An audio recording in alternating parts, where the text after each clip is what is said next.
皆さんハロー、マサトです。今回もカナダの世界遺産カナディアンロッキーからお届けしていこうと思います。今回の話題は、今私がいるのはバンフの街のど真ん中なんですけども、今回紹介していくのは今起きているジャスパーでの山火事についてちょっと簡単にまとめていこうと思います。で、大きく4つに分けて紹介していこうと思うんですが、まずはジャスパーってそもそもどんなところかっていうのと、で今回の火災について、これが2つ目で、3つ目は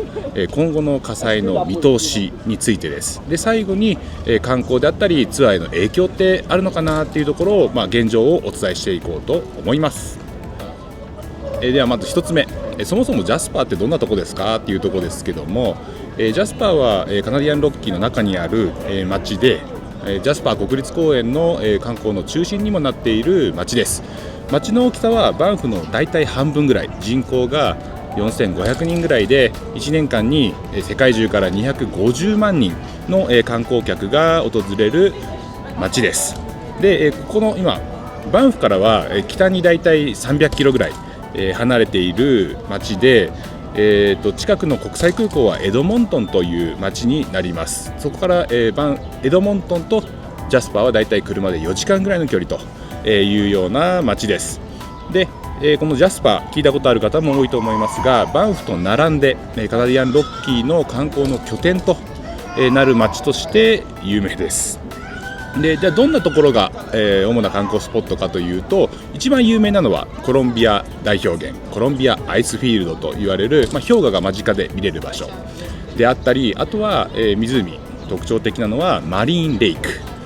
水上のクルーズ船なんかも走っていますマリーンレイクというところがあったり、あとはアサバスカ滝、アサバスカフォールズというところも、有名な観光スポットとして知られている、そんな、街でございます。じゃあ、2つ目、今回の山火事についてなんですが、日本でも報道がされているようですが、今回のジャスパーでの山火事というのは7月22日に発生しました。今撮影しているのは7月25日、火事から5日後ぐらいのタイミングで撮影をしているんですけども、落雷でまず森林火災が発生したというところです。でジャスパーの町を挟んで北と南側2カ所で山火事が発生して、強い風に煽られてどんどん広がっていったというような状況です。で7月22日に起きた山火事なんですが、翌日にはジャスパーの町全体に避難勧告が出されて、ジャスパー国立公園そのものも今閉鎖というような状況が続いています。でこの火事によってジャスパーの住民はだいたい4500人ぐらいなんですが、世界中から訪れている観光客も含めてだいたい2万5000人の人たちが避難対象になっているという状況です。でこの山火事なんですが、ジャスパーの山火事だけが今回起きているわけではなくて、実はカナダでは毎年8000件の山火事が起きています。で今ここアルバータ州というところでは、今撮影している今現在アルバータ州内で170カ所の山火事が同時進行で起こっています。なので山火事自体はそんなに珍しいことではないんですが、一つの町が燃えたり、あとは住民が避難するというような状況というのはなかなか珍しい、なのでニュースになっているというような状況です。でニュースによるとですけども、私が調べた限りでは今ジャスパーの町、今日7月27日時点で町の3分の1が燃えちゃったと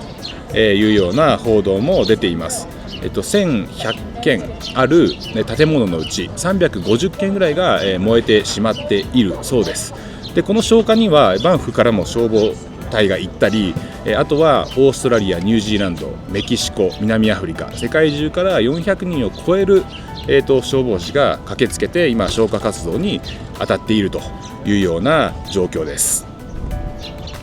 では、今後のこのジャスパーの、火災の今後の見通しについてなんですけども、今現在、引き続きジャスパー国立公園そのものが閉鎖、誰も行けないというような状況になっています。なのでバンフから例えばバンフからジャスパー国立公園に行くその道そのものが閉鎖になっているという状況です。ですので、主な場所でいうとコロンビア大氷原、なんかには今行けないという状況が、続いています。で一方で7月25日この撮影の2日ぐらい前から、結構気温が下がってます。最高気温20度ぐらいまで下がっていて、現地では雨もちょっと降っているようです。そういうのもあって、山火事自体はだんだん収まる方向へと続いて、進んでいっているようなんですが、完全復旧、あと、火災の完全な鎮圧までには、数週間かかると、見込みという報道もあったりします。はい、では最後のところ、これが皆さん、見ていただいている方一番気になるところ、観光だったりガイドツアー、影響あるのかどうかというところなんですが、はっきり言うと影響が出ております。まずコロンビア大氷原に行くツアー、これが主に大きな、影響を受けている部分ですが、まずコロンビア大氷原、今この撮影している地点では行くことができません。ジャスパー国立公園に位置していて、そのジャスパー国立公園そのものが閉鎖されているからです。で、バンフからそのコロンビア大氷原ジャスパーに行くアイスフィールドパークウェイという93号線と呼ばれる道路があるんですが、それが途中で、ここから先ジャスパーというところでは閉鎖されています。ですのでコロンビア大氷原に行くツアーをお申し込みされている方は、コロンビア大氷原にはまず今時点では行けません。でかつ、行けるとしたら、ペイトーレイク、バンフ国立公園の中のペイトーレイクというところまでは、行くことができると思います。でもう一つ、決まっていることがありまして、コロンビア大氷原での、オプションのアクティビティです。雪上車観光であったりグレイシャースカイウォークと言われる、オプションアトラクションアクティビティは8月8日まで運休が決定しております。ですのでコロンビア大氷原までまず行けないっていう点と、行けたとしても8月8日までは、そういうオプションのアクティビティというのは楽しめないという状況になっています。はい、でガイドツアーについてまだ日本語対応している各社の対応を簡単に調べてみたんですが、このコロンビア大氷原に行くツアー、ひとまず予定通り出発するというのが各社の対応ということになっています。これなんでかっていうと、出発した後にそのアイスフィールドパークウェイの道路閉鎖が解除になる可能性があるんですよ。ですので、解除されればコロンビア大氷原まではとりあえず行けるということになります。ただしコロンビア大氷原でのアクティビティというのは8月8日までできないという状況なんですが、いつその道路、規制が解除されるかっていうのは分からないので、ひとまず出発して行けないという、これ以上に進めませんというのが分かった段階で、他の絶景スポットにご案内するというのが、各ガイド、ツアー会社の、今の対応というふうになっています。でこのジャスパーの山火事、影響が出ているのは主にコロンビア大氷原に行くツアーです。でツアーというのは他にもレイクルイズやモレンレイク、バンフ国立公園を巡るツアーであったり、あとはエメラルドレイクやタカカウの滝、養蜂国立公園へ、行くツアーというのは、全く影響が出ていません。というのも、火災現場ジャスパーというのはここからバンフからは300キロぐらい離れている場所です。ですのでこの火事が今お伝えしたようなツアーに影響するという可能性はかなり低いと思います。さらに言うと、このバンフやあと隣町のキャンモアに滞在することそのものへの影響というのはどうなんだというところですが、見ての通り後ろいっぱい観光する方歩いてます。バンフやキャンモアでの滞在というのはもう全く影響がないというような状況です。で山火事の煙どうなんだっていうところですが、結構日によって変わります。ジャスパーの山火事の煙が来ているというよりは、今現在アルバータ州内で170件の山火事が起きてます。風向きによってどこの山火事の煙が来るのかっていうのは、1日の中でも大きく変化しますし、毎日変わっていきます。でそうした情報というのは、バンフの観光協会ライブカメラを、でいろんなスポットを配信しています。ですので、気になる方はリンクにも貼っておきますが、そういうのをチェックしてみてください。で道路の閉鎖状況であったり、あとは山火事の情報というのも、しかるべきその担当している部局というんですか、のホームページに随時アップされています。ジャスパーナショナルパーク、ジャスパー国立公園のウェブサイトであったり、あとは道路は道路情報のウェブサイト、これもリンクに貼っておきますので、できれば来る方は皆さん自身で確認されることをお勧めします。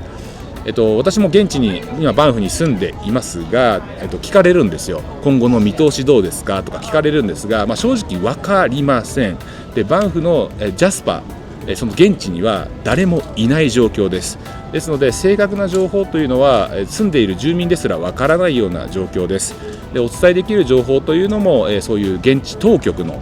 ウェブサイト、通知なんかが主な情報源となっていますので、できれば皆さん自身でお問い合わせ確認、ウェブサイトを見て確認いただくというのが確実ですし、この辺はみんな協力しながらこの状況を乗り切っていけたらなと思っております。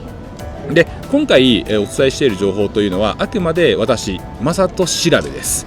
正確じゃない情報ないとは思いますが、一応ニュースサイトであったり現地のそういう機関の情報をもとにお話をしております。ただし山火事というのは、他でも起きるかもしれません。他の場所でも起きるかもしれませんし、刻々と状況は変わっていきます。最終的な情報というのは、来る人自身、皆さん自身、私たち自身が、しっかり最終的に確認をしていくようにしましょう。はい、というわけで、ここまで、今回今カナディアンロッキーのジャスパーという町で起きている山火事についてお伝えをしていきました。実は私たち今年の4月にジャスパー旅行をしていて、YouTube の動画にも上げているんですが、町の3分の1が燃えてしまっているということで、町の様子というのはかなり今後変わっていくんだろうなということで、ちょっと悲しい気持ちになります。バンフに住んでいる人もジャスパーというのは、兄弟みたいなイメージの街なので結構心を痛めている人も多いです。でそんなバンフですが、ジャスパーから避難してきている人たちに対して、例えば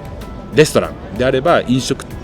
料金半額にしましょうとか、そういう取り組みもしながら、お互いに助け合っていくという取り組みを、しています。そんな形で今ちょっとずつ火事が収まっているというのは良いニュースですが、今後の復興復旧、については今後みんなで助け合いながら進んでいくんだろうなというふうに思っています。はい、ではここまでジャスパーの山火事についてお伝えしてきましたが、このチャンネルではカナダの世界遺産カナディアンロッキーからできたら楽しいことを紹介していきたいんですが、今回のように災害が起きたときはためになる情報なんかもお伝えしていきたいと思っています。で今後もいろんな役立つ情報を発信していくので、よければチャンネル登録をお願いできればと思います。それではまた次の動画、次の絶景でお会いしましょう。バイバイ。